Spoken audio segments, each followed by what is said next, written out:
America is an unusual country for a number of reasons, but one of the most important is we are arguably the only country in the history of the world that was built on ideas.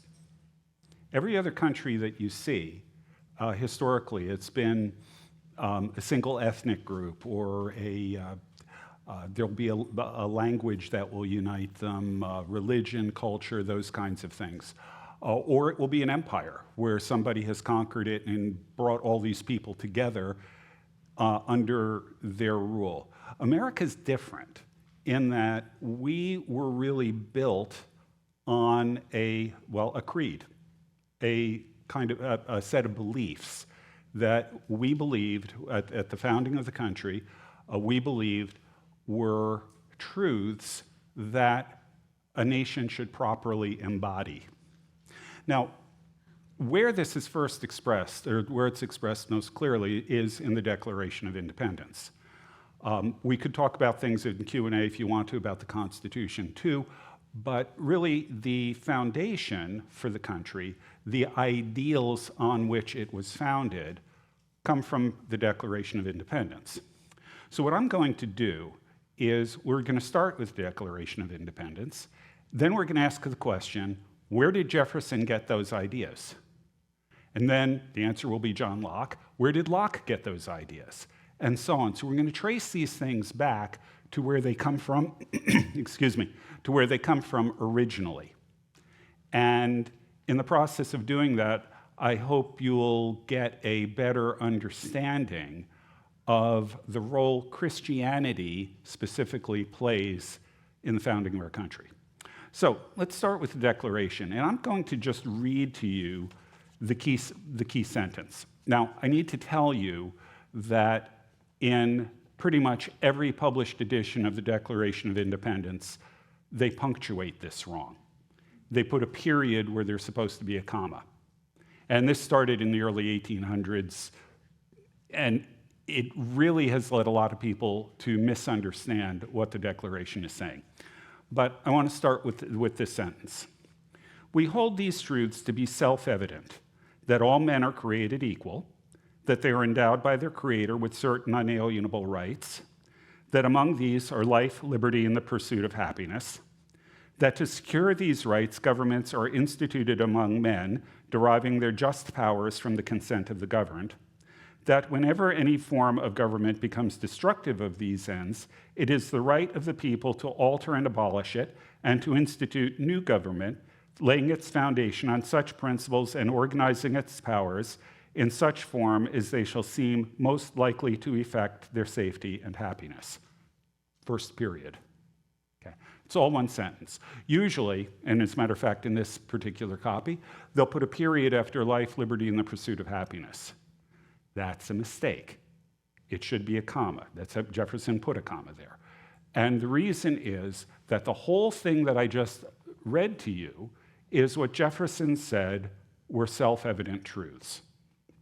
Now, there are a lot of ways we can go with this. The first is that these truths are anything but self-evident, right?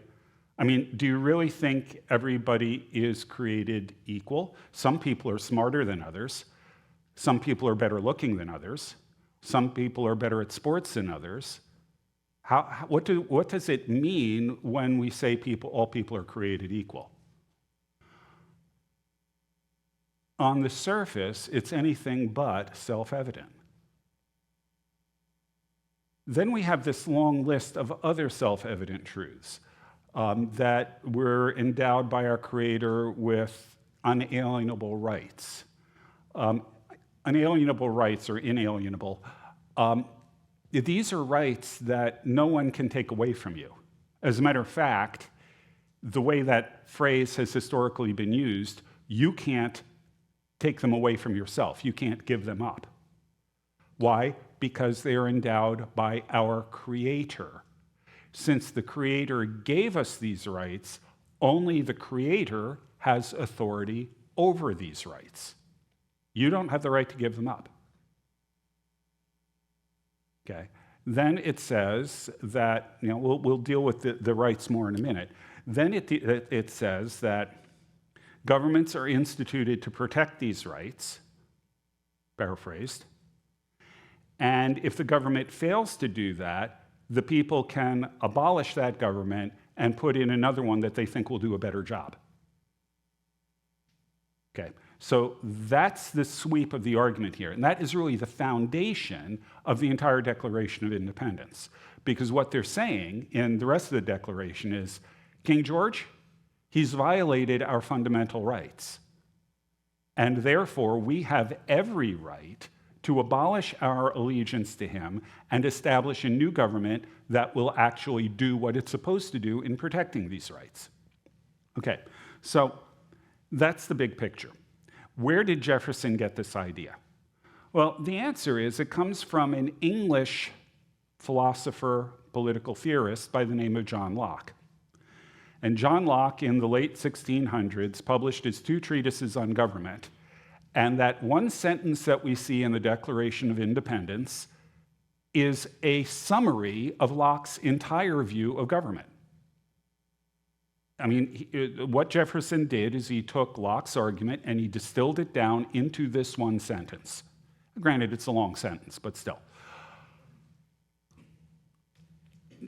Locke, there's one major difference between Locke and Jefferson, however, in this. Jefferson lists as the unalienable rights life, liberty, and the pursuit of happiness. Locke said the unalienable rights were life, liberty, and property. Okay, so why the difference here? Well, what was Jefferson doing? Happiness to Jefferson in the 18th century does not mean what it means to us today. Jefferson was writing as really one of, if not the most educated man to ever hold the office of president. And he was here in this, he was actually picking up on translations from Aristotle, the ancient Greek philosopher.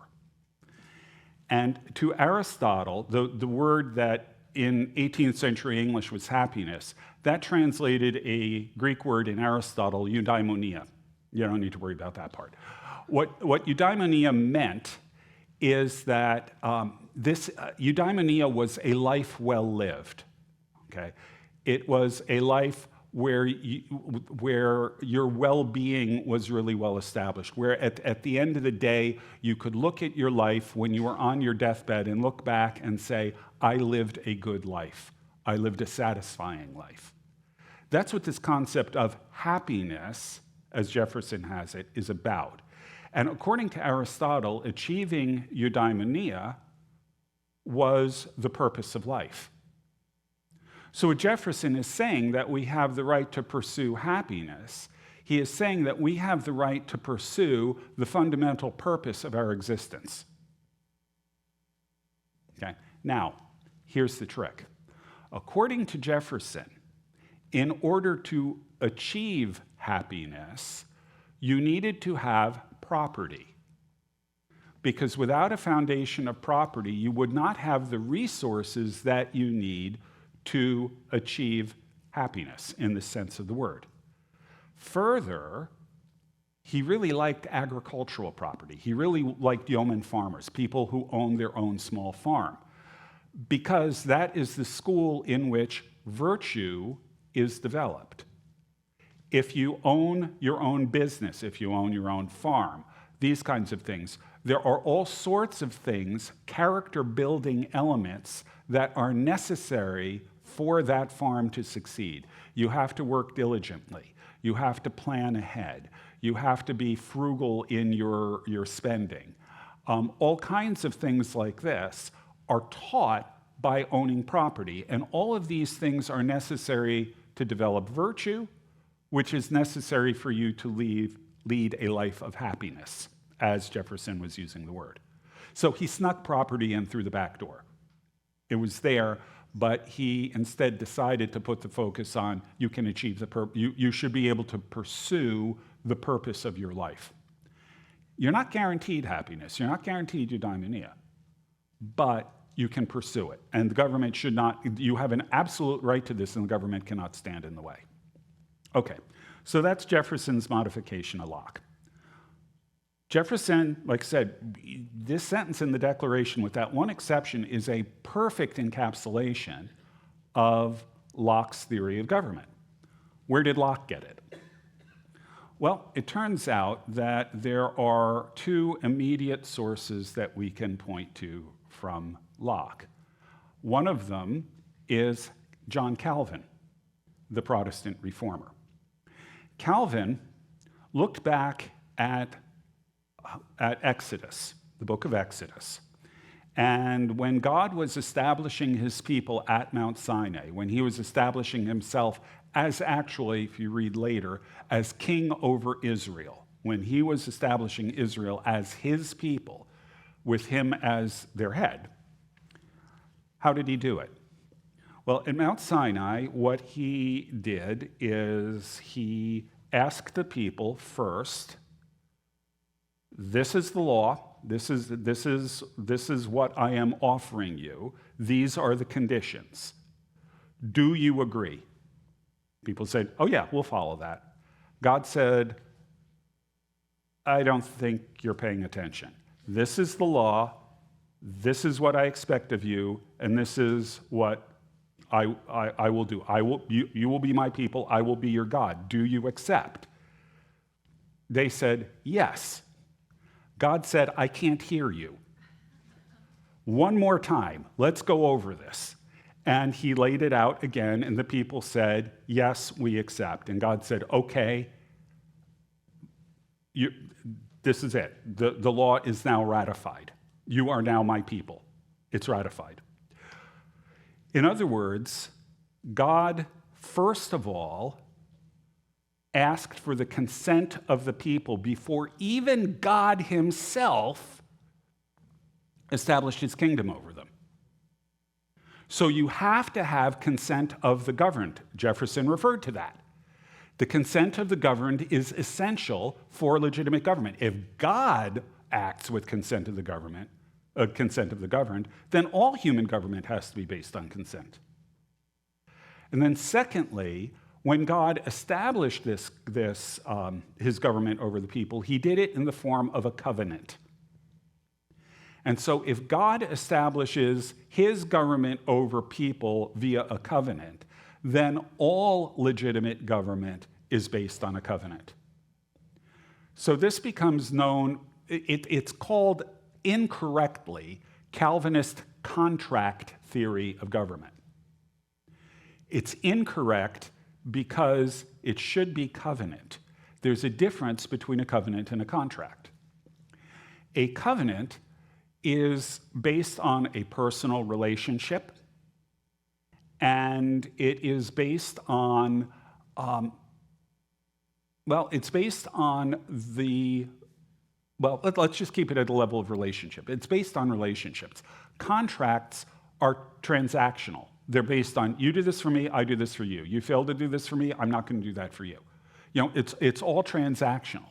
There's an impersonal element to a contract that is absent from a covenant. So Calvin insisted on covenant.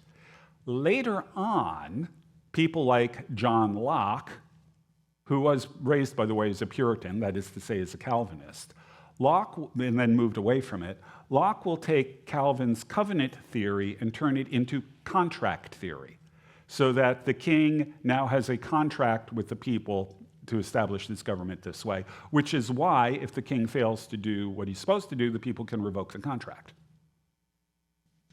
Okay, so the Calvinist side, this idea of consent of the governed and covenantal theory, transformed to contract theory, sort of a secularized version with Locke, is one of the sources of Locke's thinking.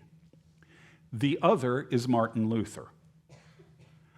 Martin Luther lived at a time in which there was a very, very close alliance between church and state. The Catholic Church was the one functionally legal religion in Europe. The Jews were allowed a special place within this but it was always very second class, and they were always sort of on the edge of persecution.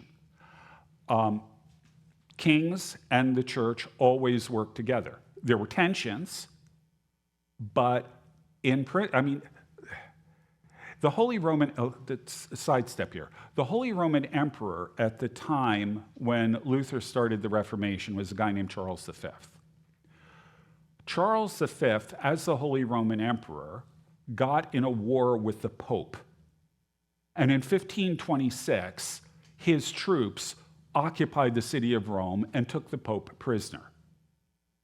Charles, nonetheless, was adamant that the Catholic Church had to stay in place. Whatever quarrels he had with the Pope were irrelevant. The Catholic Church was the only church, which is why we'll run into problems with Luther. Okay, so this is the situation when Luther comes along. Luther posts the 95 Theses on Halloween, 1517. It starts a real firestorm in Germany. Debates, arguments, things like that. To just jump ahead, in 1520, the Pope tells Luther, you need to recant everything you've ever said, or you're excommunicated. Luther says, I've got the scripture in my conscience, I can't do that. So the church excommunicates Luther. And Luther had no intention of breaking with the Catholic Church. But what happened is the Catholic Church threw him out. So at this point, you have this difficult situation where the emperor is pushing the Catholic Church. Luther and his patrons, and actually a number of other princes in the area, want the kind of reform Luther is arguing for. And so you begin developing sort of a second church. And this was not supposed to happen, but this is what occurs. Now, the various Lutheran princes are concerned because the Holy Roman Emperor, Charles V, doesn't want the Lutheran churches. He wants everybody to be Catholic, even though he's busy fighting the Pope. So the Lutheran princes get together and they say, all right, if we do not work together, then the emperor is going to go and pick us off one at a time. So what they decide to do is start a defensive league, sort of like NATO. The principle in NATO is if you attack one member, you attack the entire alliance. Well, the German princes that have become Lutherans say, all right, we're going to set up a defensive pact, and if an attack on one of us will be considered an attack on all of us. It's called the Schmalkaldic League. Don't worry about it. I don't have a whiteboard to spell it for you, so we'll just, it's there. It's a defensive league. And then they go to Luther, and they say, Martin, we've set this thing up. It's to defend your reform. We want your approval. Luther says, absolutely not. And they say, what? He says, can't do it. And you say, well, why? We're defending your reform. And he says, look, Romans 13 says that you need to obey the governing authorities. That means but we have to obey God rather than man, which means that we obey God, and if the governing authorities crack down on us for that, we can engage in civil disobedience, but we can't take up arms to resist the emperor because we have to obey the powers that be. Now, this provided a little bit of a problem for the princes, so they did the only thing that they could think of to solve the problem. They sent in lawyers to argue with Luther. And the lawyers said, Martin, under general conditions, what you're saying is true, but you are ignoring the structure, the constitution, if you will, of the Holy Roman Empire. In the Holy Roman Empire, the emperor is an elected office. The princes elect the emperor. That means that the princes collectively put him in power, and therefore they have a duty to oversee the emperor. And if the emperor breaks the law or breaks his word or something like that, then they have a responsibility to resist him. If he is doing something unjust, something illegal, the princes are responsible to resist. Luther says, okay, well, if what you're saying is true, and it does make sense, then resistance to the emperor under these circumstances, when he breaks his word, when he tries to do something unjust or whatever, is legitimate. However, it has to be led by what were called the lesser magistrates. In other words, people lower down in the government. So let's take the American situation. The president issues an executive order. A governor of a state says this executive order is unjust, it violates the Constitution, whatever. We have the duty to resist, and so we will not follow this executive order. That's kind of the idea. Okay, it's a little more complicated in America, but that would be sort of how it would work in the context of the Holy Roman Empire. So this becomes known as the doctrine of the lesser magistrate, lesser or inferior magistrate, doctrine of the lesser magistrate. And so this provides a reason for a mechanism for people to resist the government. Okay, the idea is the king violates his oath of office, the princes can resist. Now, this becomes an idea that spreads all across the Protestant world. It's actually picked up by some Catholics too. But there's an important change that takes place in Britain. On the continent, everybody's arguing lesser magistrate. In Britain, most people are arguing lesser magistrate. But there are a number of them who say, wait a minute, the contract or the covenant that the king makes is not made with the lesser magistrate, it's made with the people. So if the king violates his word, breaks the law, whatever, if the king violates the terms of the covenant, then the people are the ones that are harmed, and the people then have the right to resist the government. Okay?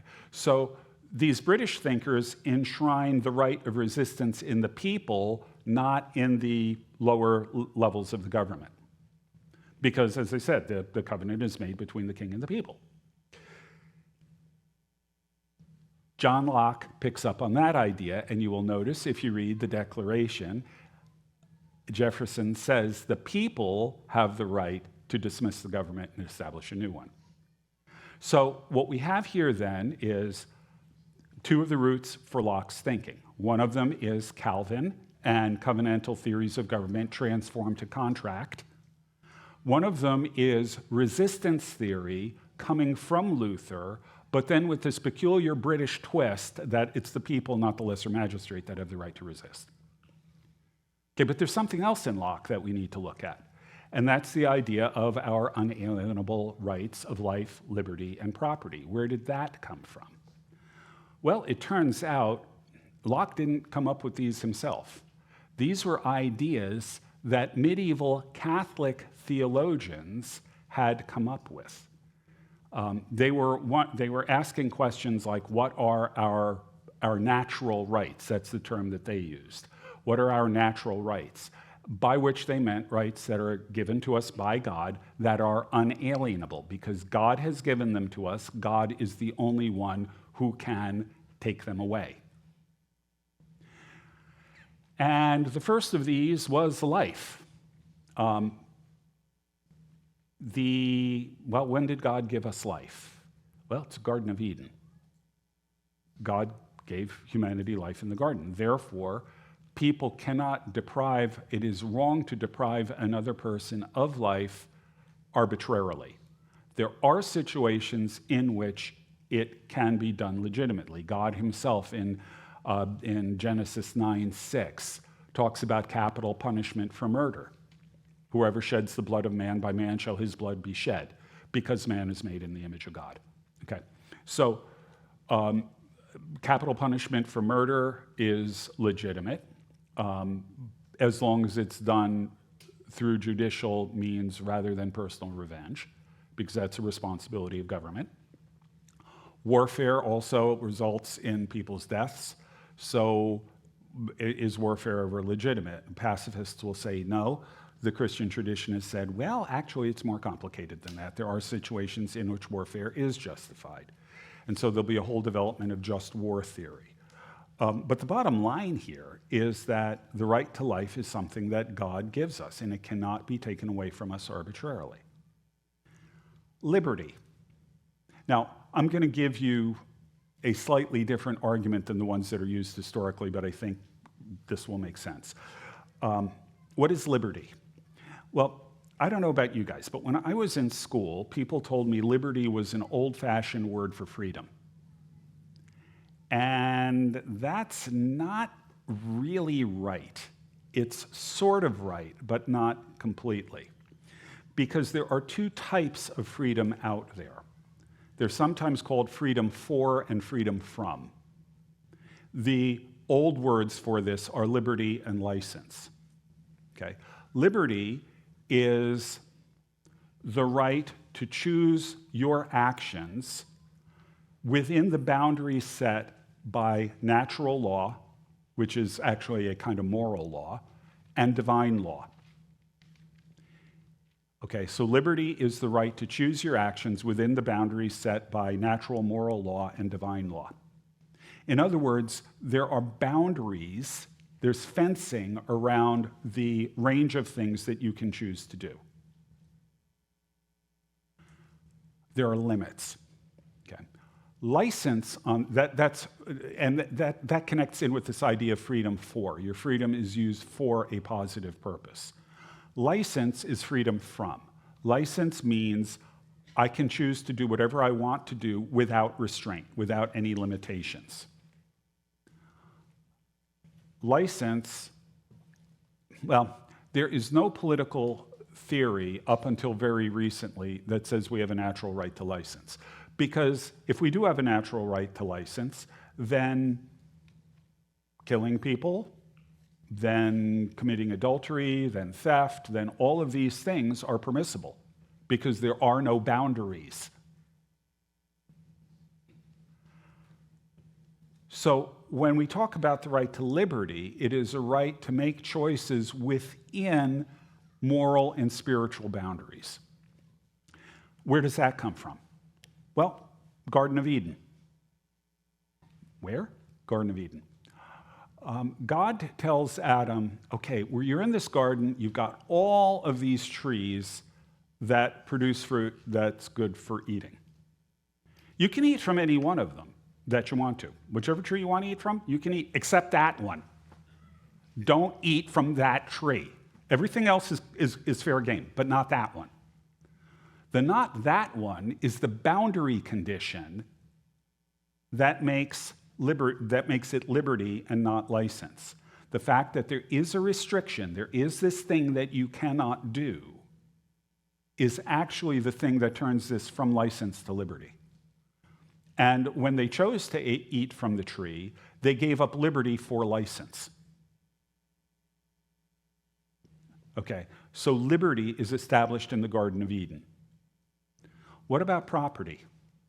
Where does the right to property come from? Well, first of all, it's worth noting that the Bible really affirms the right to property. All you have to do is look at the commandment, thou shalt not steal. That by itself tells you you have a right to property.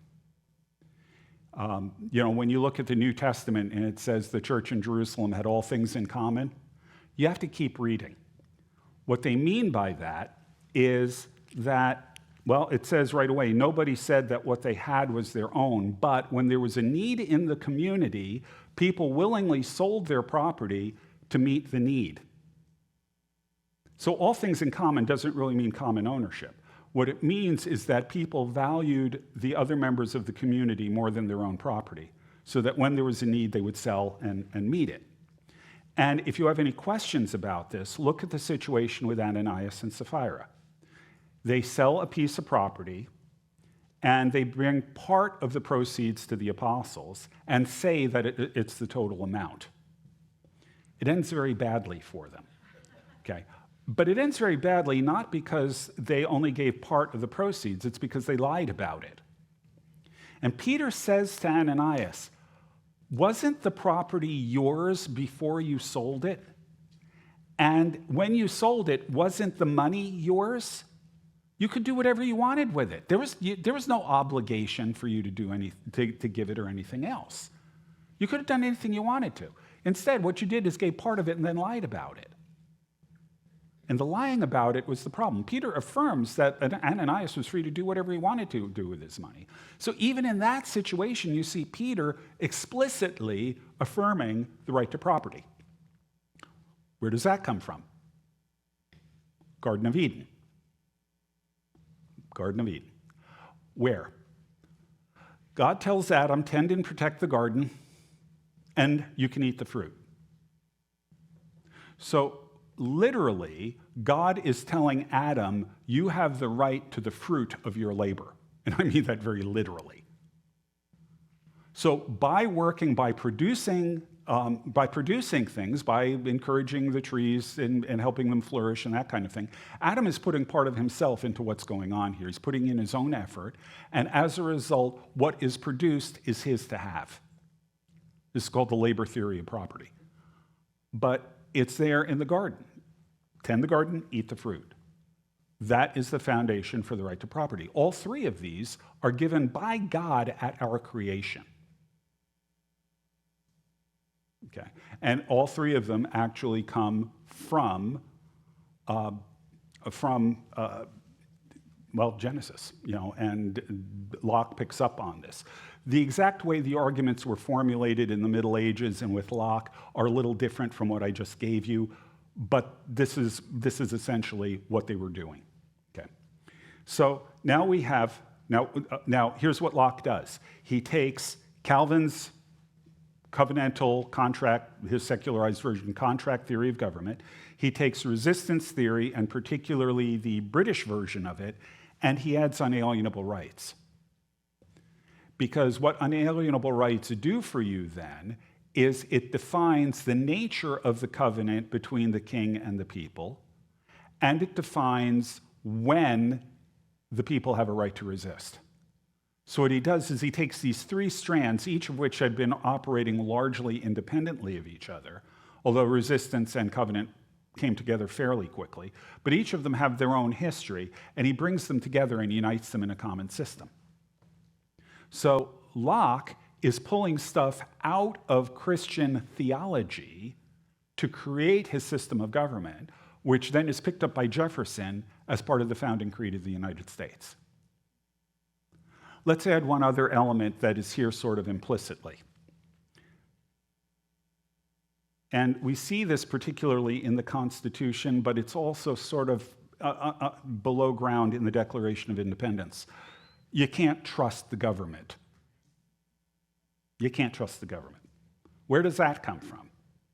Well, in America, it comes through the Puritans. The Puritans got it really largely from Calvin, and Calvin got it from St. Augustine, Augustine of Hippo. You may pronounce it Augustine, I don't care. I say Augustine. Augustine is the guy who really developed the idea of original sin. And what original sin says is, well, there are two parts of it. One part says that we're born guilty of sin. We inherit sin from our parents. But the more important part is we also inherit a tendency to sin. Everybody, without exception, has this inbred direction in their life that causes them to disobey God. It's always, it's on the basis of their choice, but their choice is always distorted. It always tends towards sin. Now, the analogy I like to use for this is I had a dog. It was an Australian Shepherd. And Australian Shepherds are natural herding dogs. And there was an Irishman in our neighborhood who absolutely loved watching Scooby. That was his name. And Scooby, he'd be watching Scooby doing things, and he'd say to me, "You'd have to keep this dog under lock and key in Ireland because somebody would steal him." You see what he's doing here? When you're herding sheep, this behavior is used for this specific thing. He would periodically drop down on his stomach. He'd say, okay, what he's doing there, He's in a position to look under the sheep's bellies to see if he sees wolf legs. He's telling me all these. Scooby never saw a sheep. How did he know to do this? But on the other hand, he was a dog. He liked chasing squirrels. But in Scooby's case, he was never interested in catching the squirrel. He was always interested in herding them up the tree where they belong. He's a herder, right? I mean, there were times when he was chasing squirrels and he would actually slow down rather than catch them to keep them in front of him. But he was really hopeless. He could hardly ever find them. I actually had to point the squirrels out to him periodically. Go down, see, Scooby, look along, see, right? But there are other dogs that are natural hunters, that if they had gotten the squirrel, they'd have killed it.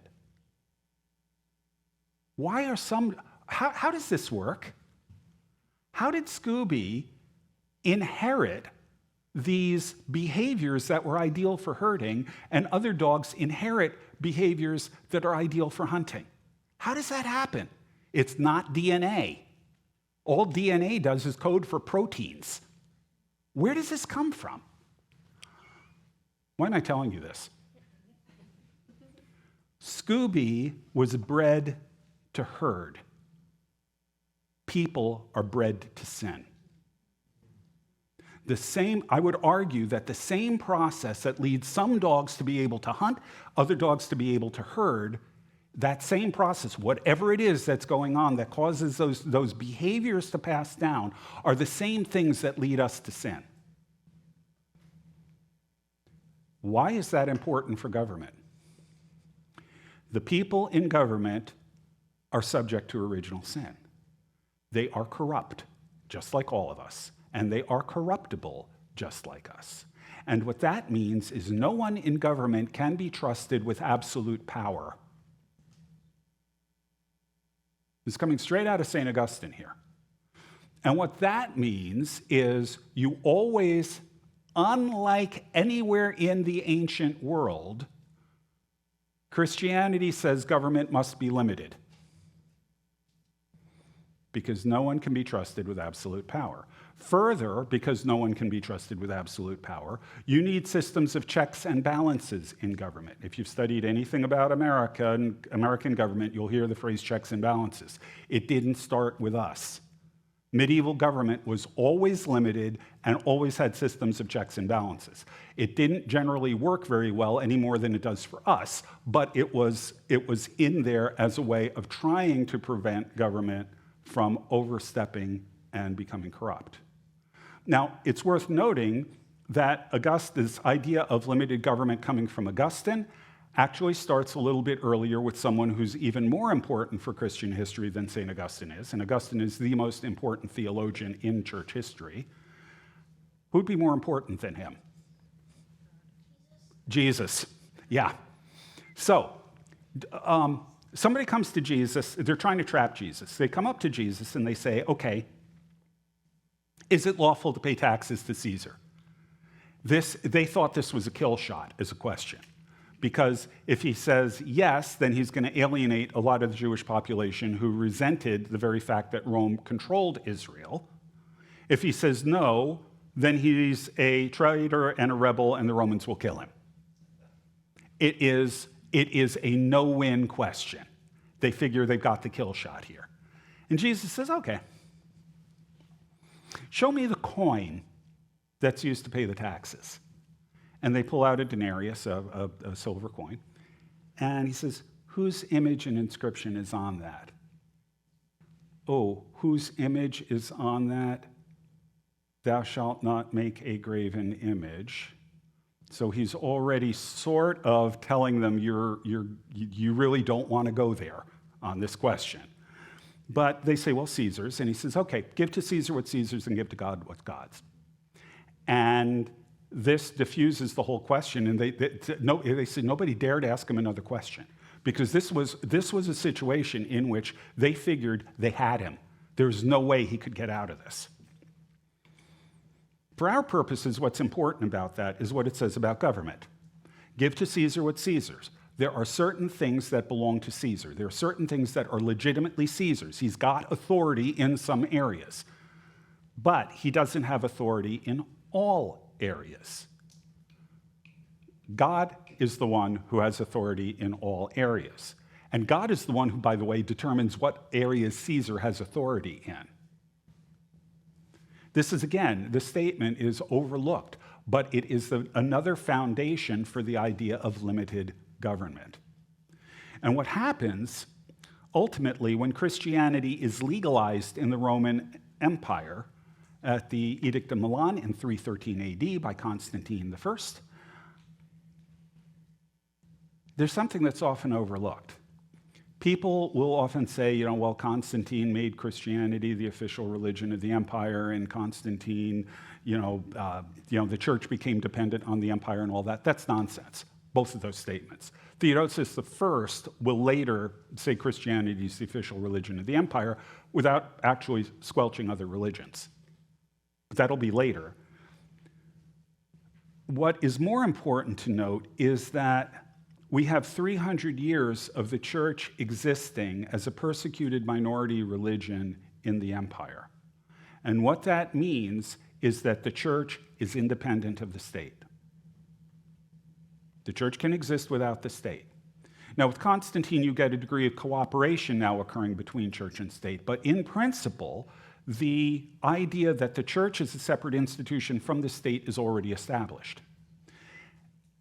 And if that's the case, if you've got this one something, the church, that is not under state control, then it creates the possibility that there might be other somethings that are not legitimately under the state. And so over time, you begin developing all kinds of what are known as intermediate institutions that act between the government and the individual. Charitable institutions, educational institutions, labor and business institutions, on and on and on, that begin developing that are not directly under state control. And this is a concept where you have these various intermediate institutions. This is a technical term. It doesn't mean what it sounds like it means. But this is technically called civil society.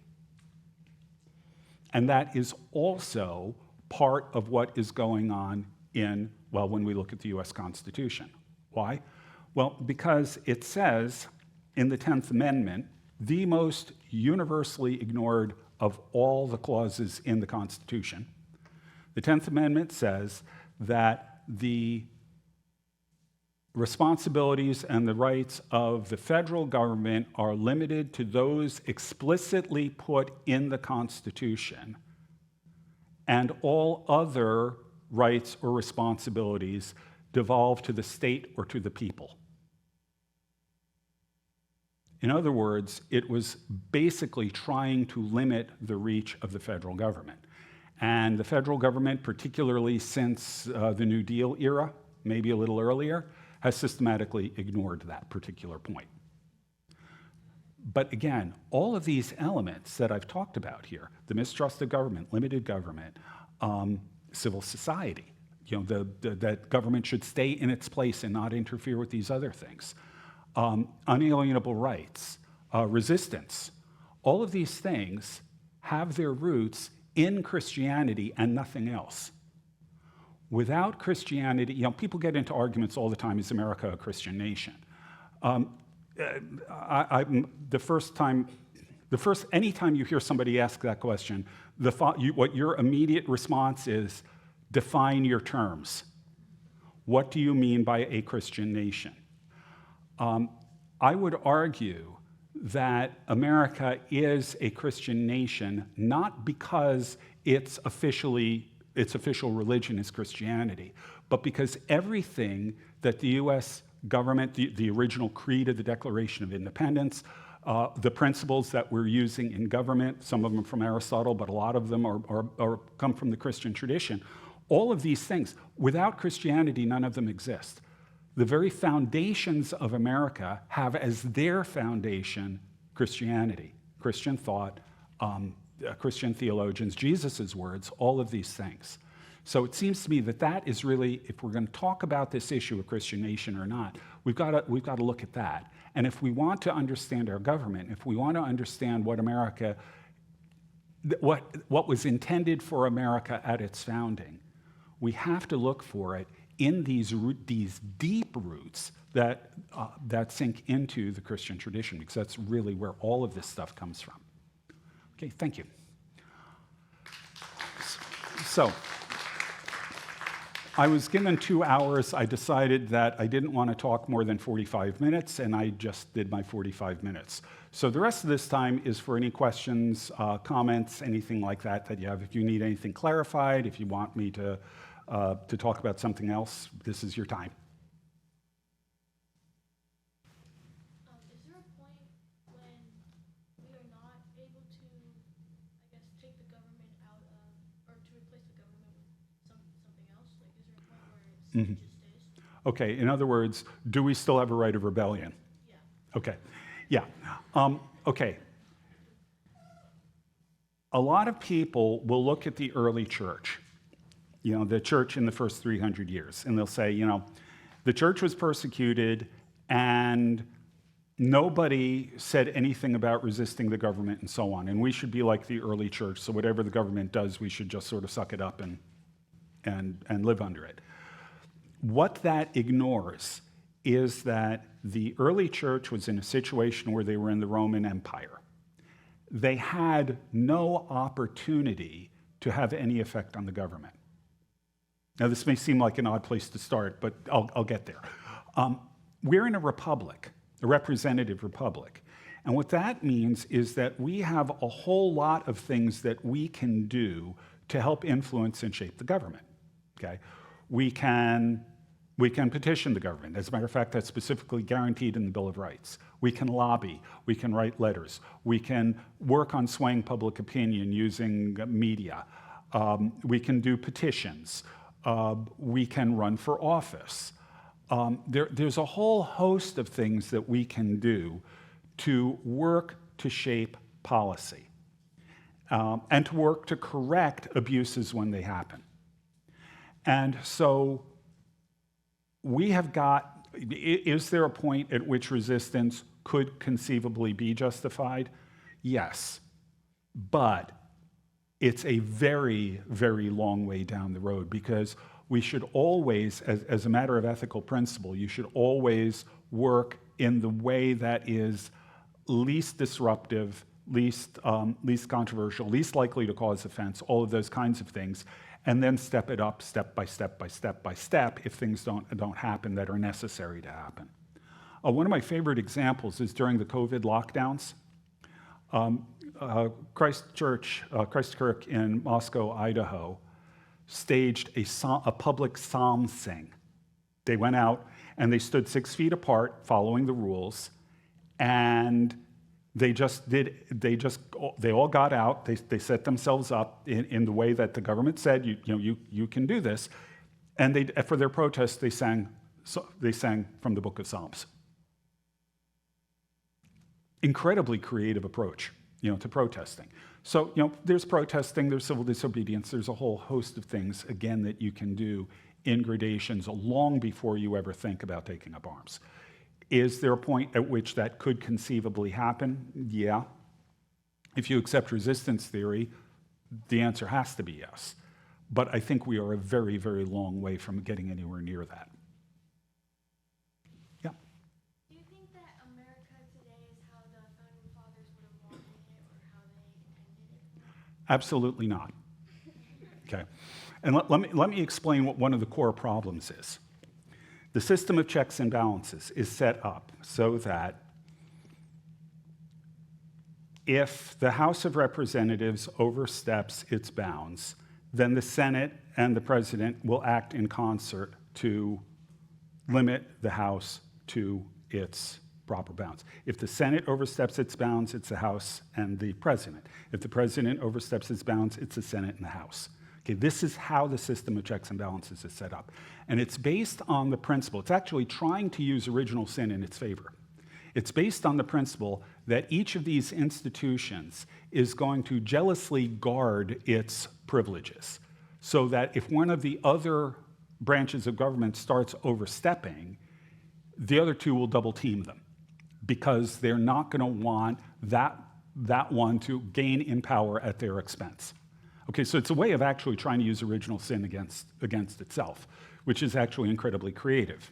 However, the original Constitution had no provision for political parties because it was a known fact of history in Europe where there were actually a lot of republics in Europe during the Middle Ages. There were city-states and things like that. And they had learned the hard way that if you have factions in a republic, it will kill the republic. And political parties were understood as factions. So the original Constitution had no provision for political parties. What that meant is that the person who got the most electoral votes was president, and the person who got the second highest was vice president, which would mean we would have President Trump and Vice President Kamala Harris. Do you see the problem? Okay, so they realized this pretty early on, and so they put in an amendment that said that you elect the president and vice president on a single slate, that you vote for them together. This opens the door to political parties. And the danger of political parties is that it causes the system of checks and balances to break. And it does it virtually instantly. Because what happens is you are more loyal to your party than you are to the institution. And so you begin getting alliances between the president, the Senate, and the House against the other party, or the Senate and the House against, whatever. You begin getting alliances that break the system of checks and balances. And, well, that's exactly what happens. Checks and balances really do not work. The courts, by the way, were basically there originally to be referees. They weren't supposed to be the ones making decisions, telling the executive what laws meant. They were just basically supposed to, like I said, act as referees between the different groups and things like that. They certainly weren't supposed to be doing things like mandating stuff that isn't in the Constitution, and yet that's what's happened. And that's happened to a large extent, I suspect, because of the problem of parties and the problem of these coalitions, because now those things extend into the judiciary. Okay? So the whole system is broken from the way the founders designed it. The other thing that happened is, there are a couple of other changes. First of all, senators were originally appointed by the state. The Senate was supposed to represent the states. The states were a legitimate segment of the government, and the states were seen as having their own privileges, rights, responsibilities, and things like that needed to be protected. So the senators were there to protect the rights of the state. We changed that and made the Senate directly elected by the people. So the Senate is now no different than the House, except there are fewer senators and so a greater concentration of power there. All of this is actually also connected to Aristotle, but I'm not going to get into that right now. The third thing that happened is rather than having the parties now select their presidential candidates, we moved to a system of primaries so that people have a say in who the presidential candidates are going to be. Objectively, the quality of presidential candidates has gone down ever since that was put into place. And the reason for that is, well, the primaries become essentially beauty contests, not literally, but popularity contests. And then the people who show up for the primaries are the core, the base of the party, the really core constituency, which has over time progressively gotten more and more radical. And so the candidates have been driven more and more to the left or to the right. And the net result is a vast degree of polarization in this country, greater than it has been at any point except the Civil War. So for all of the, so there's a whole complex of things that have gone wrong in the system, frankly. And so, yeah, I would say they would object strenuously to the reach of the federal government That's another thing, again, starting with FDR, it's just vastly expanded. They would be horrified at the polarization, at all of these other things, because it's effectively destroyed what was actually a beautiful system in theory. So. Is capital punishment a just thing in America anymore? Is capital punishment a just thing in America?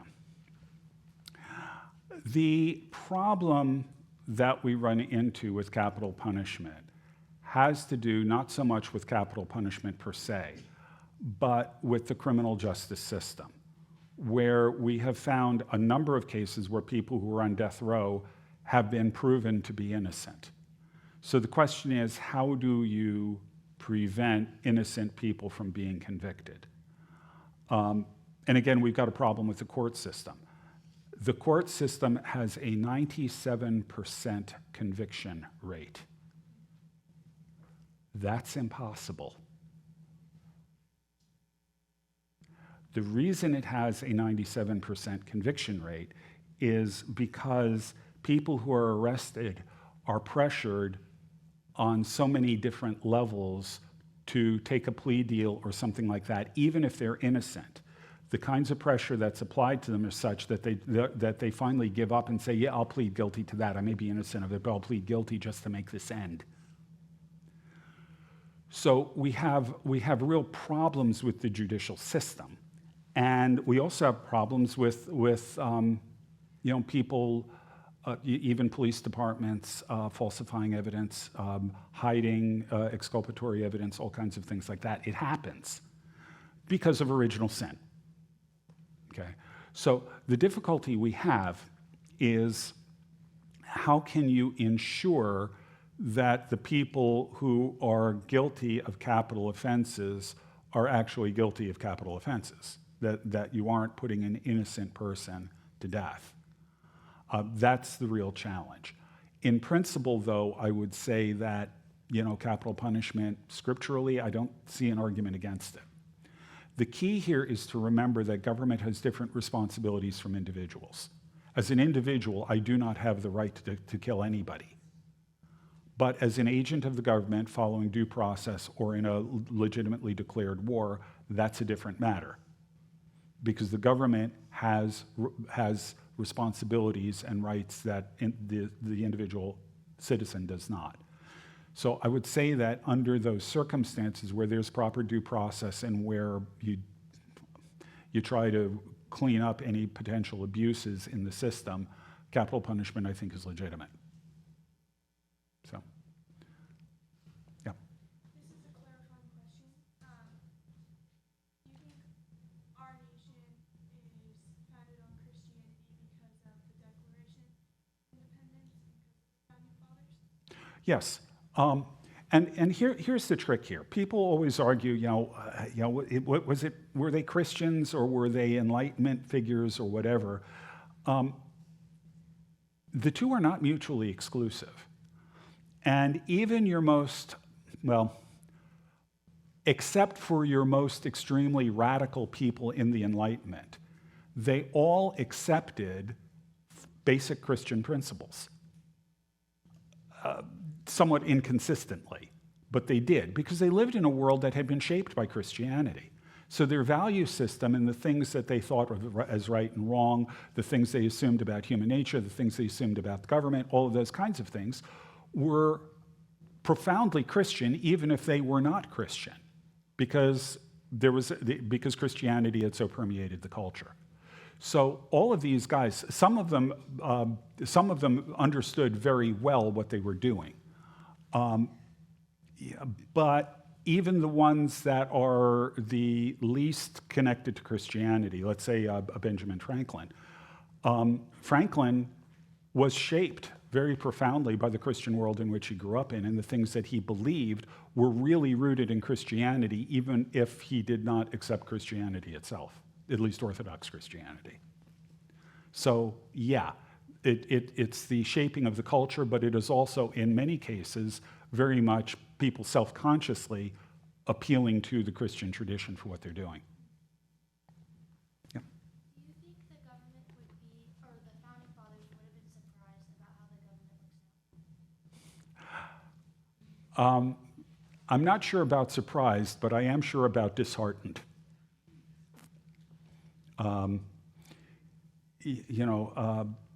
Franklin famously was asked when he came out of the Constitutional Convention, he was famously asked, "What have you given us, Mr. Franklin?" And he replied, "A republic if you can keep it." So they understood that this could be really fragile. And in fact, they argued that the only way the republic survives is if people elect men of virtue into office. They hadn't really thought about women going into politics at this point. But the key was virtue. If the people didn't have virtue, which is an old-fashioned word we don't use much anymore, but if the people didn't have this kind of quality character, then the republic wouldn't survive. They understood that.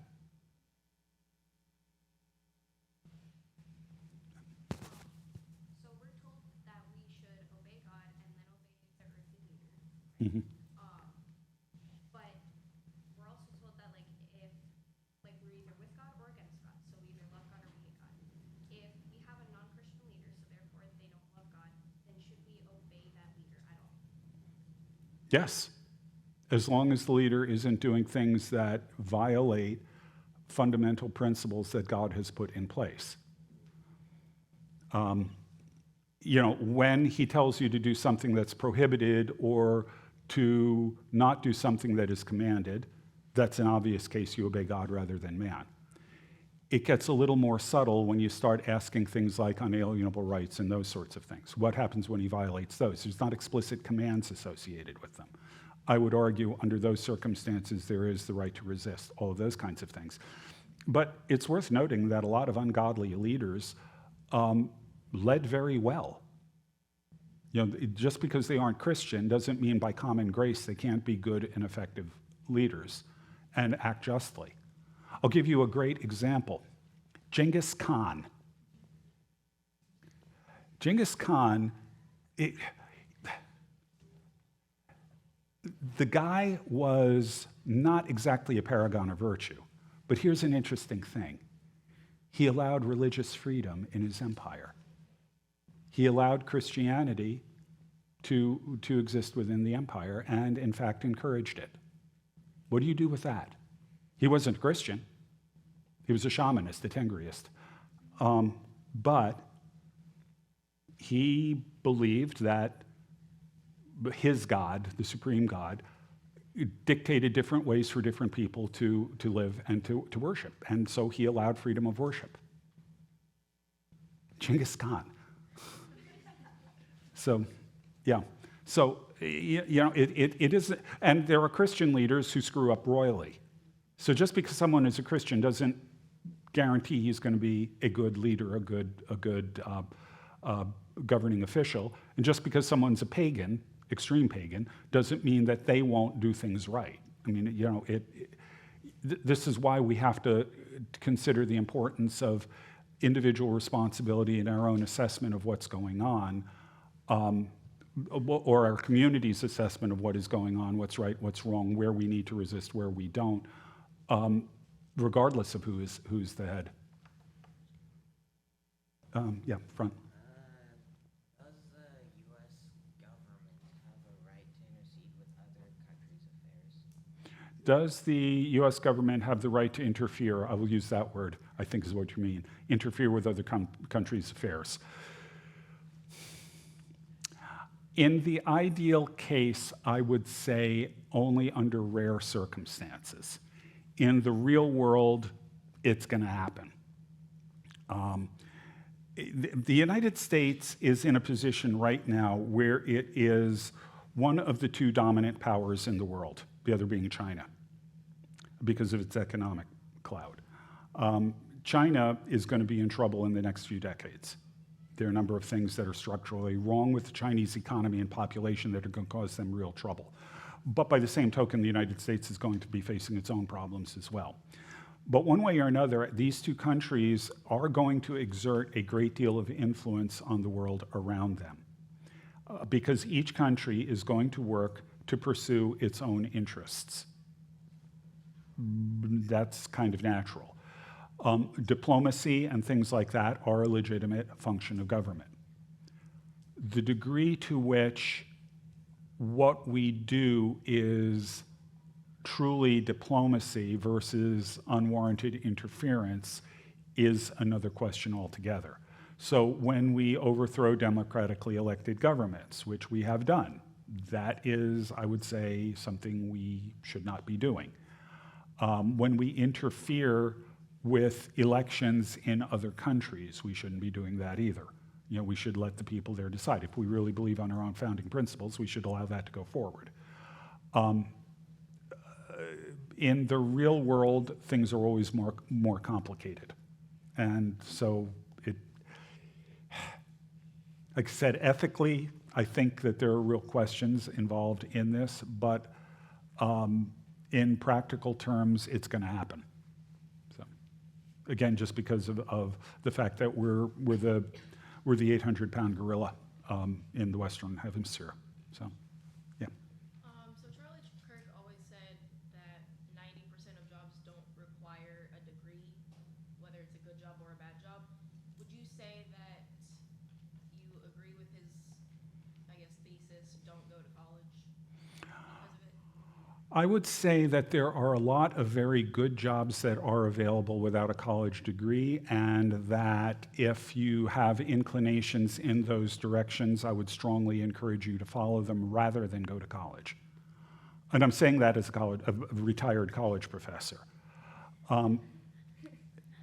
The idea that everybody should go to college has really done massive amounts of damage to what a college education is intended to be, or what it has historically meant. And I have taught enough students who had no business being in college that I've got rather strong opinions on that.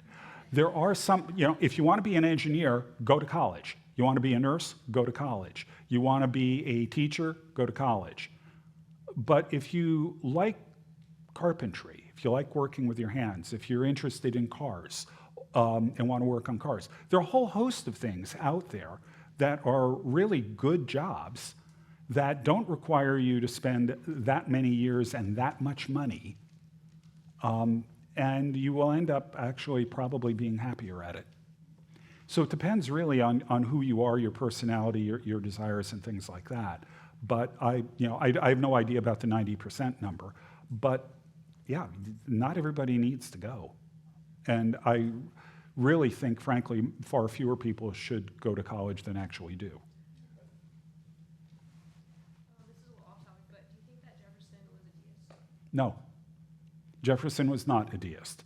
Jefferson was a Unitarian rationalist. Okay, but people confuse that with deism all the time, but he was not a deist. All you have to do is look at Jefferson's statements about God, where he says things, I believe this was Jefferson, he says something like, "When I consider that God is just, I tremble for my nation." That shows he's not a deist. It shows that he believes that God intervenes in human affairs. Franklin, too. So the number of actual deists we have among the founding fathers is vanishingly small. So, yeah. What do you think the biggest threat in our nation is today? Division. It's the fact that we are so incredibly polarized that we no longer are willing to even talk to each other. That's one of them. The other one that I would say is that and this is maybe even more important, maybe it's even the source of the division, it's that we have, okay, I've made the argument that the foundations for America are found in Christianity. I would actually extend that and say that the foundation for the entirety of Western culture is really Christianity. The degree to which we have rejected those foundations means that what we are trying to do is to preserve a republic, a democracy, with no foundation for it. And what that means, I think that that's one of the things that leads to the kind of craziness that we see in American culture. It leads to, the whole woke thing. It leads to people on the right becoming anti-Semitic, and there's some recently where they were actually citing Hitler was positively. It leads to all of these kinds of things because the foundation isn't there. So we are in a situation really where we are trying to maintain a culture with a rotten foundation, with a foundation that has deteriorated to the point where it's not sure, I'm not even sure it can hold. In Connecticut, where I taught, there was a massive problem with houses that were built in a particular period because they were using, I think inadvertently, they were using concrete that wasn't stable. And so you had this whole incredible number of houses that were on foundations that were crumbling. And in many cases, the houses, they couldn't even rebuild them. I mean, they had to tear the whole thing down and start from scratch again. That's an analogy to where we are culturally right now. We're in a culture where the foundations have crumbled. And unless we recover, I just read an article by a guy named Rod Dreher who was talking to an atheist in Europe, a prominent intellectual in Europe. He was an atheist. And he said that, basically paraphrased, unless Christians get their act together, Europe was going to fall. Europe was going to collapse. This is an atheist saying this. So you Christians need to get your stuff together. That's the situation I think we're in right now.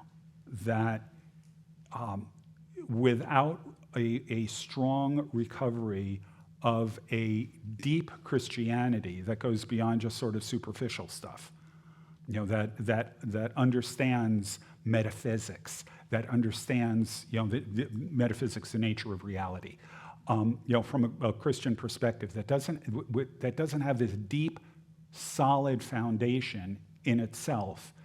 I don't think that there's any way that the system can survive. It's true in Europe. We're not as far gone as Europe is, but that's what we need to recover. And without that vision, I don't think we'll get there. And that, again, the lack of that is also what I would say is the root cause of the severe divisions that we're seeing politically. The second one in, yes, you, with the glasses, yes. What do you think the founding fathers would think of our school system today? The public school system was started by a signatory of the Declaration of Independence named Benjamin Rush. And Benjamin Rush said that the Bible has to be the foundation for education because the Bible teaches all of those character traits that are necessary for a republic to survive. I think that answers the question. Yeah. What are some ways that Christians can help rebuild and improve our society? What needs to happen is a couple of things. First of all, like I said, we need to, for historical reasons, evangelicals in particular, have reduced religion to personal salvation and moral issues. And that's good as far as it goes. There's nothing wrong with those. But we need, in order to really support that, we need a deeper understanding of how Christianity relates to all of life. The most common description of the gospel in Scripture is not the gospel of salvation, it's the gospel of the kingdom.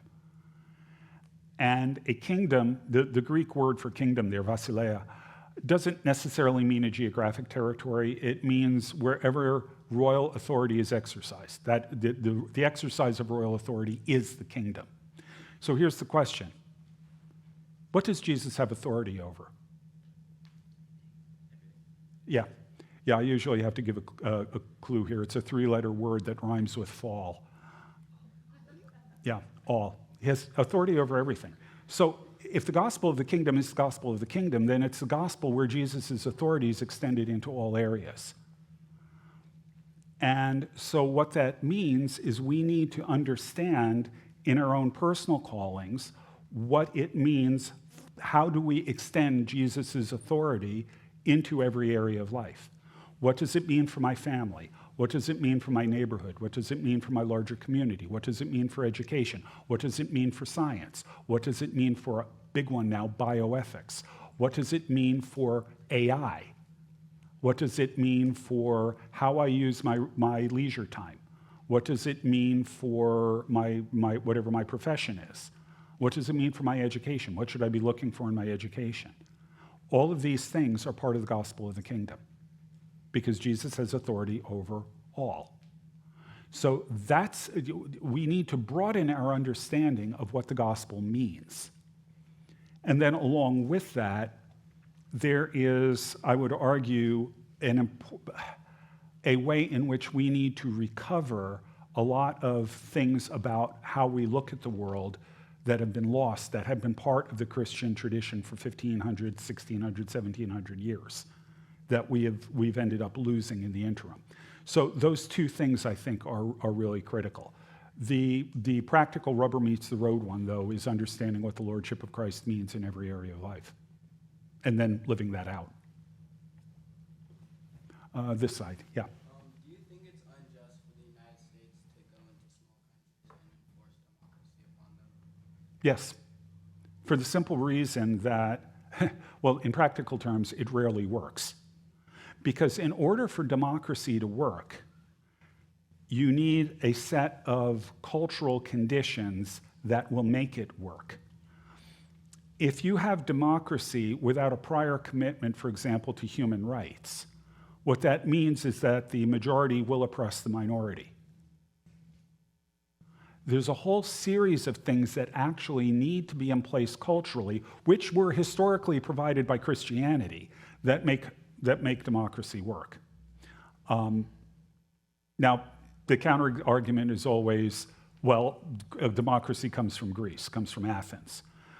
My answer is, oh, really? If you look at Athenian democracy, there are two things that are true of it. One of them is that only a very small percentage of the population actually had any say in government. Only wealthy males. Women, the poor, slaves, majority of the Athenian population don't have any say in government. So what kind of democracy are we really talking about there? Secondly, Greek democracy was wild democracy. What that meant is that since the people directly decided what the government was going to do, they could make a decision one day and completely reverse it the next. There were situations in which a general lost a battle, and the people were so mad at losing the battle, they ordered the general to be executed. Because whatever the people say happens. So Greek democracy is really different from what we're talking about now. What we're talking about now is a product of Christianity, that it's based on the idea that all people are equal with each other on a spiritual and moral level, which, by the way, is going back to that first thing, all men are created equal. That's on a spiritual and moral level. Everybody has equal status as citizens, as members of the body politic, but also before God. But if you don't have those things in place, the democracy is not going to work. So it's a mistake. Yeah. How quickly do you think creation will fall apart because of As a historian, I'm much better with stuff that has already happened than things that are going to happen. I have no idea. I have some hope that actually a lot of the stuff that Trump is doing, it's kind of ham-fisted in a lot of ways, but there are a lot of things that he's doing that are moving in the right direction. So I'm hoping that that the changes he is forcing on the government will delay any further deterioration. How long that will last, I don't know. You know, who follows Trump? Is it going to be Vance? Is it going to be, or is it going to be the Democrats? Because when the Democrats come in, remember the extremes control both parties. When the Democrats come in, they're going to try to reverse everything Trump did. So who wins the next election? How much can Trump succeed in limiting the reach of government? Those are the kinds of questions that there's just no way to answer them right now. Yeah. What did you mean when you said freedom for and freedom from? Okay. Freedom from is freedom from restraint. Okay, that's license. Freedom for is freedom. Your freedom has a goal, it has a direction, it has a purpose. Your daimonia, happiness, living a life of virtue, all of these kinds of things.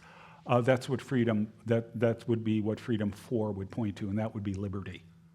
You know, that there are boundaries you do not transgress, but in this you can pursue positive goals, positive results, things like that. Yeah. Am I allowed to ask you an off-topic question? Go ahead. Okay. So I was just looking to know your thoughts about the rapture. And what's it called?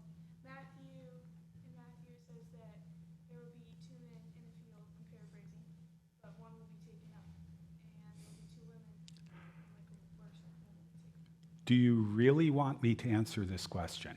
Yes. Look at the context of Matthew. It will be as in the days of Noah, when the flood came down and took people away. It will be like that. Two men will be walking in the field. One will be taken, the other left. Do you want to be taken or do you want to be left? No, you don't. Because in the days of Noah, the people who were taken by the flood. But I'm talking about like the rapture. I don't think that's teaching the rapture. Yeah, I told you, I asked you if you wanted me to answer this question. Okay, I don't think that's talking about the rapture at all. Because in context, being taken away is a bad thing. It's like being killed in the flood. Look at the context. Look at the analogy Jesus is making. The people who are taken away are the people who are taken away in the flood. So if you're walking and you're the one who's taken away, you're the one who's incurring judgment. It's in the immediate context of that passage. So you have to look at the text in context. You can't just take the individual verse. As far as the rapture goes in general, I do not think any of the passages that are cited to defend the idea of a rapture actually have anything to do with the modern idea of the rapture. I don't think any of them do. So I don't buy it. And we can go through those if you want to. The imagery in 1 Thessalonians 5, where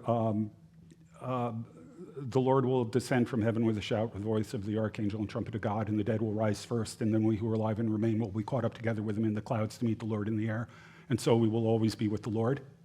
That passage, the image there, yeah, I've gone over this a lot. The image there is one that everybody in the Roman Empire would have recognized. It's called a triumph. And a triumph is a Roman celebration. When a general is victorious, when he has conquered his enemies, he and his army would come to the city, and they would wait outside of the city, and the people of the city would go meet him and escort him back in. The image in 1 Thessalonians 5 is of Christ as the triumphant king returning in triumph, so that his people are going out to meet him and escort him back in. It's not the rapture. It's the time when Jesus is returning in triumph. So as far as I'm concerned, as I've studied those passages, I don't buy them. Having said that, there are a lot of people who are genuine biblical scholars who do. So he pays your money and he takes your choices. For me, I don't really see that scriptures teach that. There are a lot of other good people who do, and they think I'm wrong, and I think they're wrong, but we both accept each other as brothers and sisters in Christ. Let's connect that back to our nation. Do you think that that dispensational premillennial position has had a particular effect on the culture itself? Yeah, yeah, and the reason it has to do with a sort of broader issue. I just knocked my thing off my ear. It has to do with sort of a broader thing. Your eschatology affects how you live in this world. So if you believe that the world is going to end soon and it's all going to burn, you are not going to spend any of your time doing things like trying to build culture, despite the fact that this is what God told us to do right at the beginning and never rescinded. So this idea that Jesus is going to return soon, that it's all going to burn and all of that, means that Christians, by and large, and this is really starting in the 20th century, Christians, by and large, have withdrawn from culture-making institutions because they see this as being, well, the analogy is always rearranging the deck chairs on the Titanic. It's all going down anyway. I don't believe that this is a biblical response, but yes, it has had, I would argue, a really negative impact on the church's witness and involvement in the world. Martin Luther was once asked if he knew Christ were coming back tomorrow, what would he do? And he said, I'd plant a tree. See, at the end of the day, if you knew Jesus was coming back, let's say next week, without a question, what would you be doing? Think about that. If you knew without a question Jesus was not going to come back for 1,000 years, what would you be doing? Think about that. If your answers are different, you're doing it wrong. Why? Because your responsibility, whether Jesus is coming back next week or in 1,000 years, is to obey God. Your responsibility is the same in either case. So what you need to be doing is what God is calling you to do. You need to obey. You need to do what you're called to. And then whenever Christ returns, whether it's in your lifetime or not, you'll get a well done, good and faithful servant. You know, that's the point. You need to be carrying out, you need to be doing your calling, you need to be carrying out what God wants you to be doing, what God has called you to do. And you need to be doing that as unto the Lord, not unto men, which means doing it with all your heart, soul, mind, and strength, because that's what loving God looks like, and obeying God is how you love God. If you have any questions about that, read John 15, I believe it is. But it's right there in Jesus' last words in the Gospel of John. If you love me, obey my commandments. The one who loves me is the one who obeys my commandments, all those kinds of things. So loving God means obeying him. And since we're supposed to obey God with all our heart, soul, mind, and strength, we need to be putting everything that we have into our obedience, which, because Jesus is Lord of all, extends into all areas of life. And like I said, it doesn't matter when he comes back. That's what you're supposed to be doing. Yeah.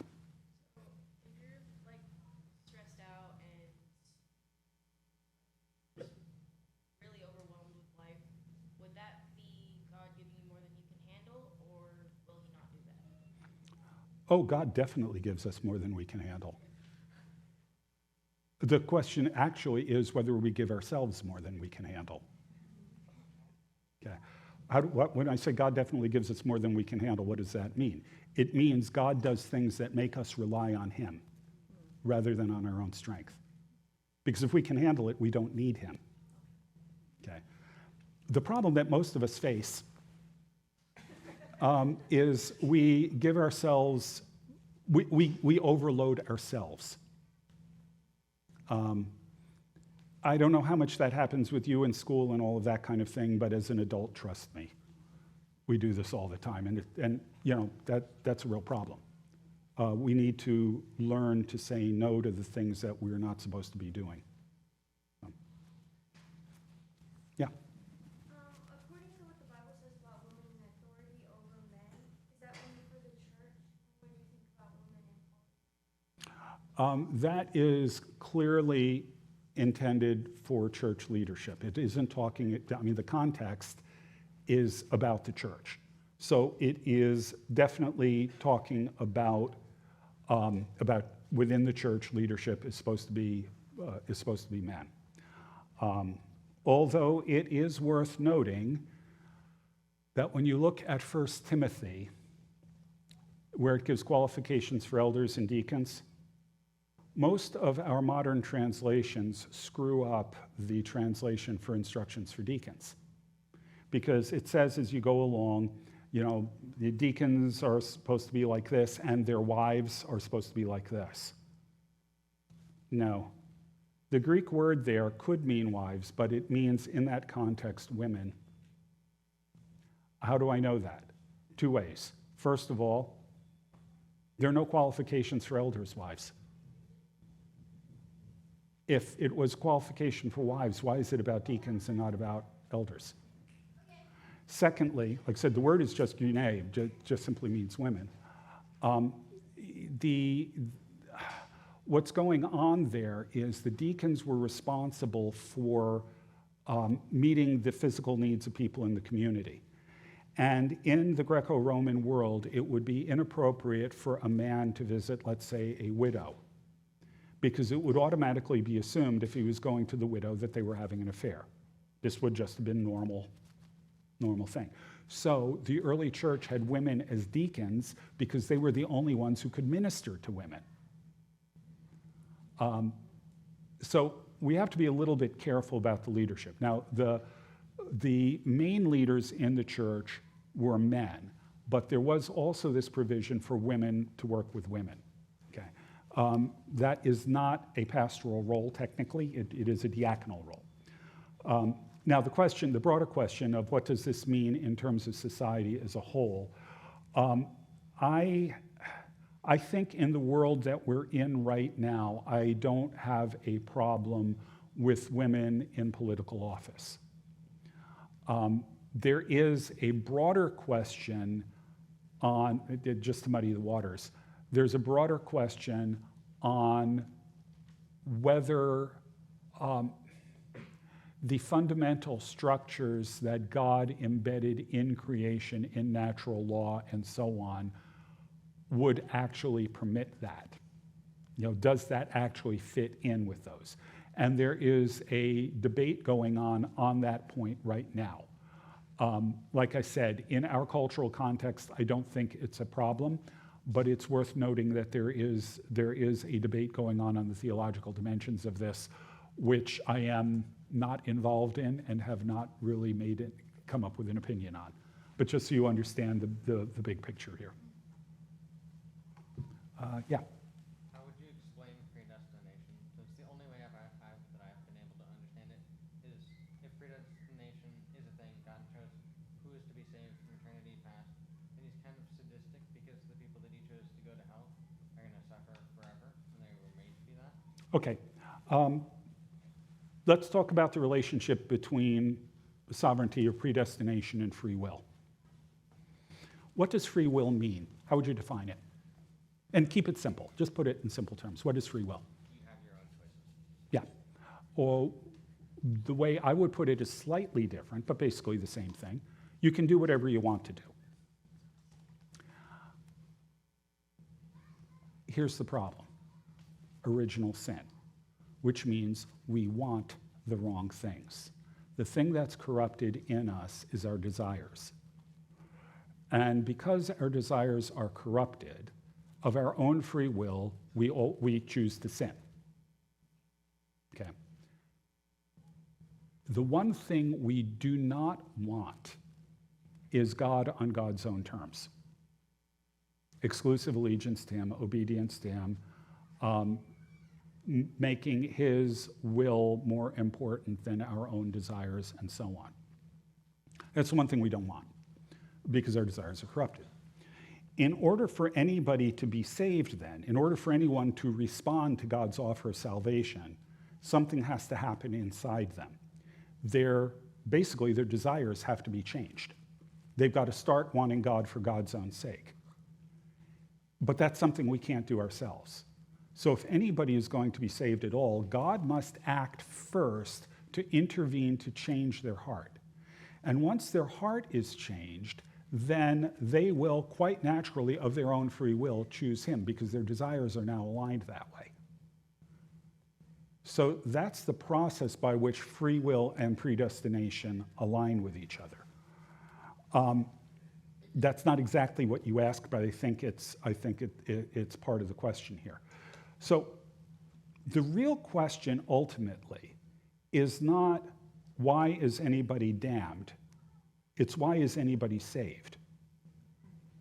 Because at the end of the day, none of us deserve salvation. None of us, every one of us is a rebel against God. Paul says we're enemies of him on our own. So God doesn't owe anybody salvation. It's a hard answer to give you, but ultimately, at the end of the day, people end up in hell because that's what they deserve. The fact that anybody is saved at all is the thing that's the real miracle here. And like I said, the way I understand the process, that's not original to me. That comes from St. Augustine. The way I understand the process is what I just told you. You know, when Paul says we're dead in trespasses and sins, dead men don't make choices. God must make us alive first in order for us to respond to him. And that's really what predestination points to.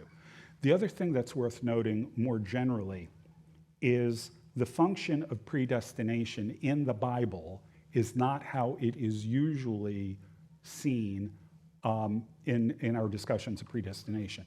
We always start with predestination. You know, whenever we're talking about it, we treat that as a starting point.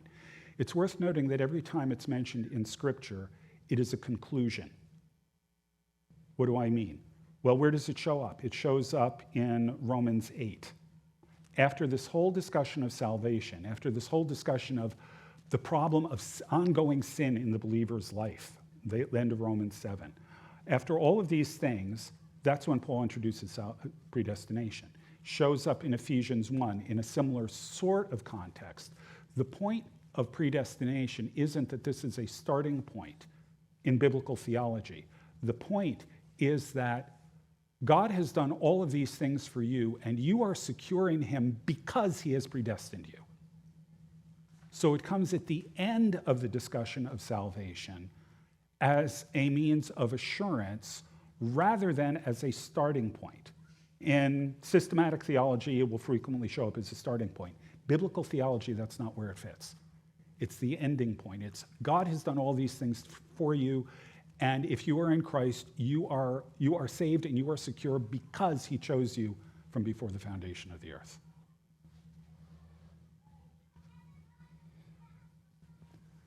Yeah. Out of curiosity, do you think Benjamin Franklin was a deist? No. The reason I don't think Benjamin Franklin was a deist, what does a deist say? A deist says that God created the world like a clock. He wound it up, he put it on his mantelpiece, and he put a glass dome over it, and he sits and watches it turn. He does not intervene with it. He never touches it. But Franklin, at the Constitutional Convention, when they were at loggerheads, they were, it was sort of deadlocked, they didn't know where they were going. Franklin said, "We have forgotten the lessons of the Revolution. We were in many situations there where God acted in response to prayer with extreme providence in our favor. Is it possible for us to establish a new nation without the aid of this blessed providence?" So he proposed that they begin every session from then on in the Constitutional Convention. He proposed that they begin every session with prayer, asking God's blessing on what they're doing. A deist can't do that, almost by definition. So Jefferson wasn't an Orthodox Christian by any stretch of the imagination, but deist is the wrong term to use for him. No. I guess you get pole position here, yeah. Yeah, sorry. So these kids, they're learning U.S. history this year. What would you say is the most impactful truth or lesson for them to learn about U.S. history as they get ready to mature into men and women? The most important. Boy, there are a lot of them.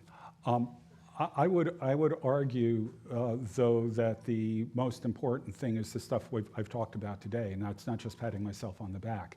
If you understand the Christian roots of the American experiment, you can actually sidestep all of the discussions of America, is America a Christian nation or not.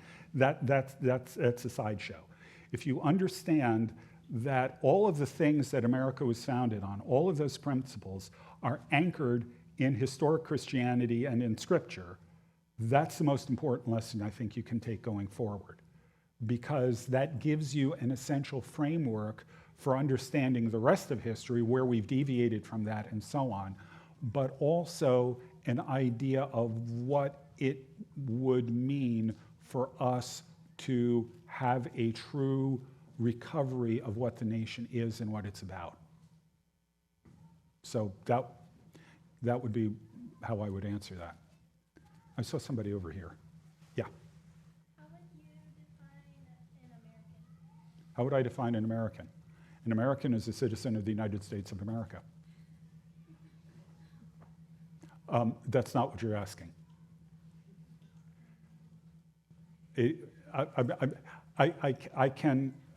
I can see a possible other interpretation of that. What are the characteristics of an American? Is that what you're asking? Okay, yeah. The reason I went the other way is that there are people who say that anybody who's basically crossed the border and is here is an American, which is not true. Okay. Okay, so what would be the characteristics of an American? In an ideal world, an American would be someone who accepts the principles upon which the nation is founded. Everybody claims, well, not everybody. The far left certainly doesn't. Most people claim to do that. Whether they are actually doing that is a different question. But, as an ideal type, an American is someone who accepts and lives by the fundamental principles upon which this nation was founded.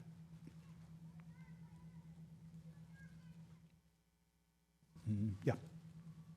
So you said America is going to face its own problems really soon, that there's a division that hasn't been seen since the Civil War, and that the foundations that this nation has been built on have crumbled.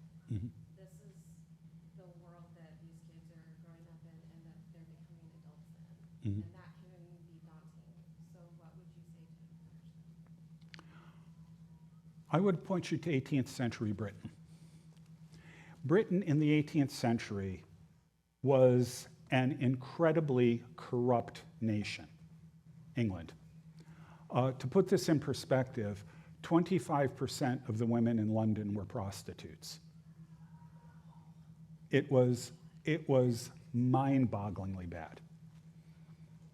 Then a guy, there are other people involved, but the point person in a lot of ways was a guy named William Wilberforce. And Wilberforce wrote in his diary once, he was a parliamentarian, he says, he had a conversion as an adult, was actually an associate of John Newton, the guy who wrote Amazing Grace. And Wilberforce wrote in his diary, God has set before me two great objectives: the suppression of the slave trade and the reformation of manners. Wilberforce is best remembered as the parliamentarian who led the fight to end the African slave trade. He succeeded in doing that and then turned his attention to ending slavery altogether in the British Empire. He got sick, could no longer participate in Parliament. Other people took up the fight, and England passed a law banning slavery throughout the empire 3 days before Wilberforce's death. To do that, the slaves were considered property, and the government believed that you can't confiscate people's property without compensation. So they actually bought the freedom for every slave in the empire. They finished paying off the debt for that in the middle of the 20th century. Okay. So that's the thing Wilberforce is best remembered for. The other half, though, is critical. The reformation of manners. Weird phrase. We think of manners as saying please and thank you and knowing which fork to use at dinner and that sort of thing. Manners actually points to something more important. The idea of manners, why do we need manners? Manners are the way that we honor the people around us. How we treat other people reflects what we think of them, and our manners are a way of expressing the way we treat other people. So the reformation of manners, what Wilberforce was getting at, is not simply changing people's behavior, but changing their hearts, getting them to see other people as human beings. And that is part of the abolition of the slave trade. But Wilberforce was involved in generously gave to over 60 different charitable organizations, doing all kinds of things, from educating the poor to the RSPCA, the Royal Society for Prevention of Cruelty to Animals, to things for women, things working on improving conditions in factories, all of these kinds of things, because he understood that the fundamental rot in England had to do with how people thought about each other. And the effect of this, of Wilberforce and the Clapham circle around him, was a complete transformation of English society. It actually worked. And it turned England from being it prevented England from going in the direction of the French Revolution. And it turned England into the greatest missionary sending country in the world in the 19th century. Complete transformation of the entire culture. Now, I'm giving Wilberforce and his circle credit for this, but it's worth noting that they wouldn't have given themselves credit for it. They devoted themselves to prayer and to pursuing this with their whole heart, soul, mind, and strength, because this was God's calling to them. But they understood that it all depended on prayer, it depended on worship, it depended on faith, all of those kinds of things. So here's the lesson. If England, the greatest power in the world in the 18th century, that was in this hopelessly corrupt state, if it could be completely transformed by a relatively small group of people working diligently with prayer and scripture and all of those things as their backbone, the same thing by God's providence can happen here. So the calling for us, I'm including myself as someone who is, I hate to put it this way, but technically a senior citizen. The calling for all of us is to pursue that same kind of thing for the reformation of our country and a deep-set Christian understanding of the world and the people around us. Because if we do that, then God may be gracious and could transform the country. I mean, it's not like everything is lost. On a human level, I would say we're in deep trouble. But we live in a world that is permeable, that is open to God and open to God's intervention and providence. So that's what we need to seek, but we also need to live and work it.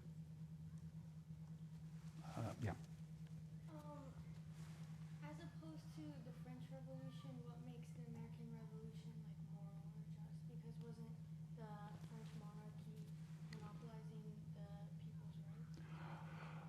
rights? France was an incredibly corrupt country at this point. It's worth noting, though, that the thing that triggered the revolution wasn't exactly the level of corruption. It was a fiscal crisis caused by them being in way too much debt. You should take a look at our national debt sometime, but that's another story. The difference between the two is in the fundamental principles that were at work. The Declaration and the Constitution are built on, as I've been arguing, biblical grounds, whether they knew it or not, grounds that are really rooted deeply in Christian thought and theology. And in fact, the First Amendment freedom of religion thing was put in to encourage religion to flourish. The idea is that state churches actually have a tendency, and this is true historically, it has a tendency to suppress real religion. By having a free marketplace of religion, it was believed that religion would flourish in the new country. And in fact, that was the case. Okay, so you've got all that going on. The French Revolution is the first time in history anybody attempted to create a state completely divorced from anything transcendent, completely divorced from God, religion, and anything else. The first time in history that ever happened. And it's no accident that the result was between 300 and 500,000 Frenchmen killed in France, not including those in the foreign wars. The French Revolution was a disaster.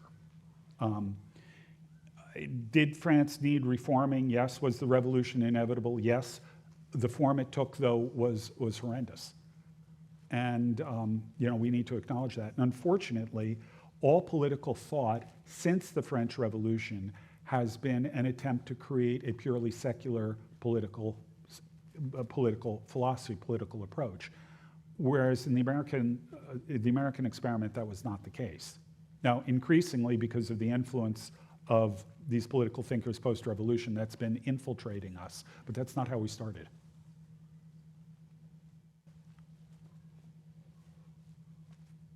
Yep. So we have to wrap up in about 3 minutes or so. Okay, yeah, I've been keeping one eye on it. Yeah, I was wondering maybe if you could end our time with a final word of encouragement for our students. Jesus is risen. Jesus is risen. He is still on the throne. God is sovereign. God is the one who determines the rise and fall of nations. He appoints them to their places and their times.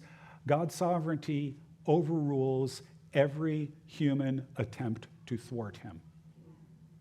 And so, however much we may be facing problems here in the country, Jesus is still risen.